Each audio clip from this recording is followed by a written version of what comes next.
The answer is yes, I did do shoulders and back today. You're welcome. I'll show you my process here. First step is to get this beautiful tuna out of its can and into its new home, which for the moment is going to be this bowl here. I'm going to get all good stuff there, no mercury. Next step is going to be some mayonnaise. Please hold while I go grab the mayonnaise.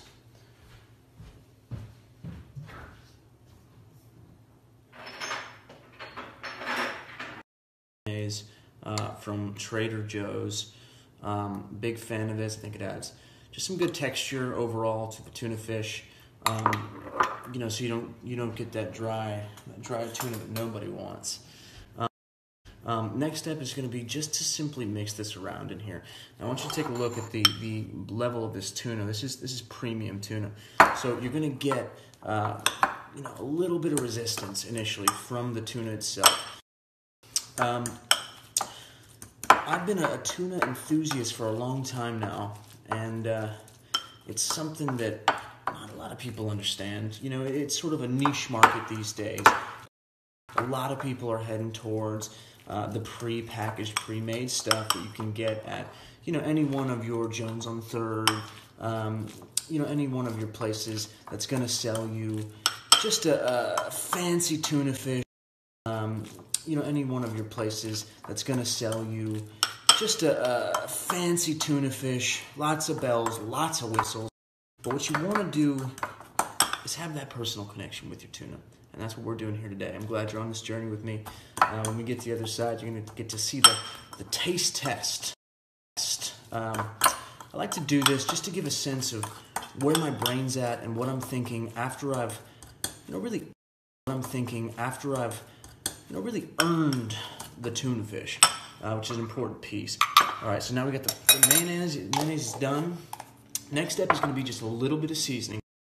Now, what you should know about this safe catch is that it's pre-seasoned, pre-flavored, so you're not going to need a whole lot, but we're just going to add a little bit just to give a little extra spice. Just a minute. Now, what we have here is just a very simple McCormick sea salt grinder. Nothing fancy about this. You can get this at your local grocery store, and you're going to want to. This is going to add a lot of flavor to this tuna fish.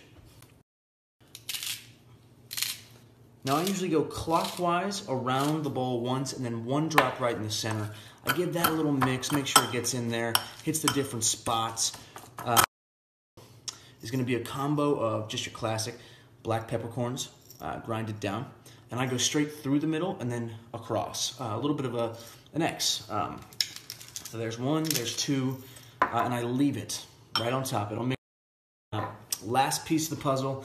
This is where, among other tuna enthusiasts, I've had questions about why I do this, but I think it's important to note that each person is entitled to their own tuna journey, and today you're seeing mine. So let me grab my final ingredient, and if you want to give this a try at home, go ahead. All right. Now for the big reveal. What we have here is Cholula hot sauce. Classic ingredient. Hot sauce makes everything better. I agree. But I think with tuna, it's about being specific, being intentional with how you're hot saucing. So today, I'm going to show you my process.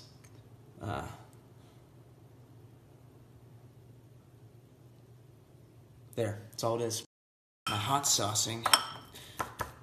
All right, we've finally reached the end of the road.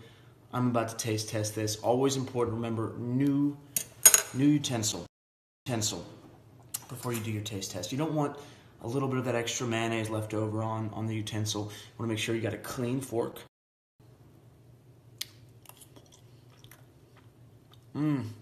Wow. That is spectacular. That is the best tuna I've had all day, by far, perhaps all week. Thank you so much for joining me. I'm going to get involved in this. And I'll see you next time for Tuna Adventures with Nick. Thanks, y'all. Bye.